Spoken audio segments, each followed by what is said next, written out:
This is the Dollemore Daily, and I'm Jesse Dollemore. What's the saying about the chickens coming home to roost? I saw this tweet yesterday from Jim Jordan, and in the moment I didn't know what it was.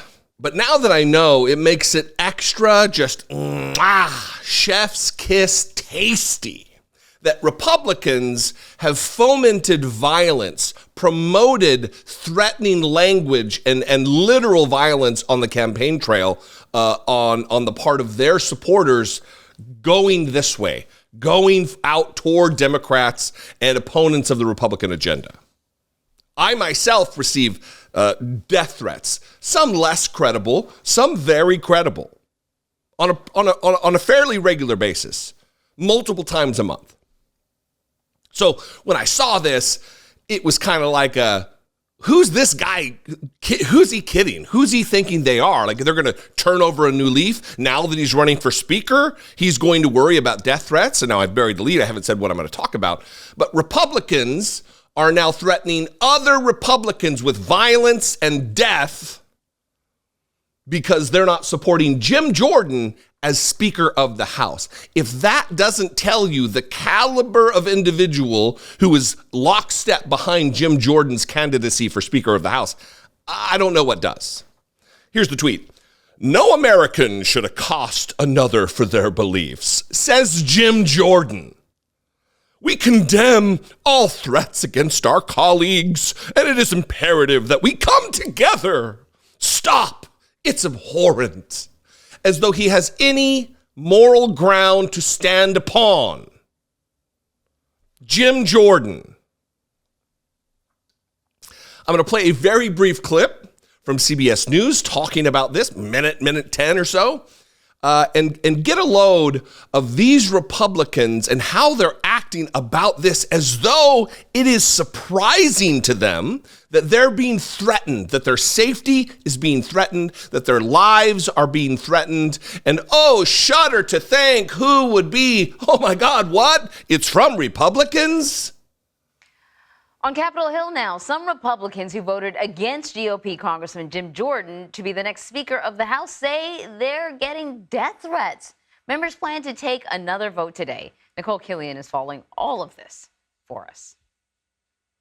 A speaker has not been elected. In the second round, a speaker has not been elected.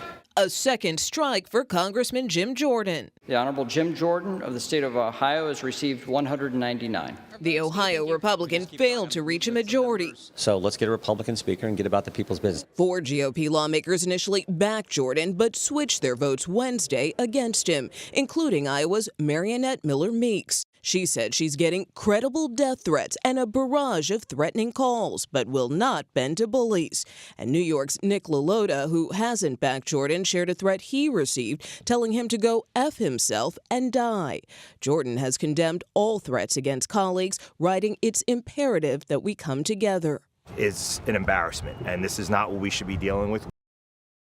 It is an embarrassment, and it is not what you should be dealing with, to be sure, but you created this environment. Every time that Donald Trump foments violence, encourages violence, looks the other way at violence in his name, and you say nothing, you're a part of this. You helped create the atmosphere for this. And now, when it's coming home to roost, those chickadee chickens, oh, we shouldn't be dealing with this. This is not the way it should be. Sucks to be you. And look, absolutely, there shouldn't be threats of violence relative to politics. There should not be.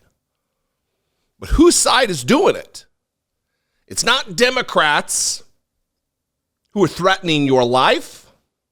Look, are there nuts out there who are aligned with one particular political perspective? Yeah, sure, of course. But on the whole, what do we see? On the whole, who's threatening my life? Who's threatening the safety of my family? It's Republicans. It's Trump supporters specifically. The more radical on the spectrum that you get along the right wing, the more these people come out. because they're lower thinkers, first of all.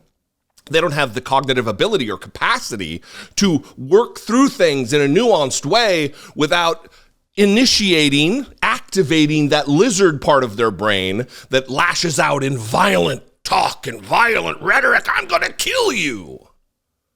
And now they're surprised by it. What's the saying about the face-eating leopard? I'm shocked when the face-eating leopard ate my face.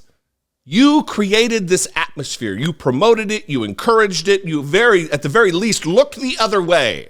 And now you want to whine, and you want to cry, and you want to snivel when it's happening to you. Well, you can look elsewhere for sympathy because you will not be getting any from me. Do I wish violence upon you? No.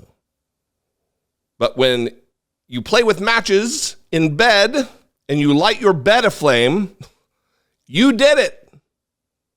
You need to deal with it from within. I don't think that we can expect as much, though. What do you think? I'd love to know. We can mix it up in the comments, have a conversation in the comments. You can also call and leave me a brief voicemail. Please keep them brief. 714-576-4054. Of course, you can email me, as always, daily@dollemore.com. Please, I'd love to hear from you. Follow me on social media. I'm at Dollemore on Twitter, Instagram, Threads, TikTok, Facebook, all of them at Dollemore.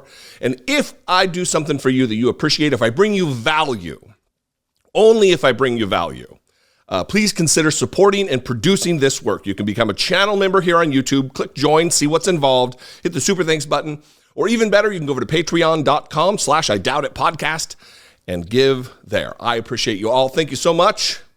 As always, be genuine. Take care of one another.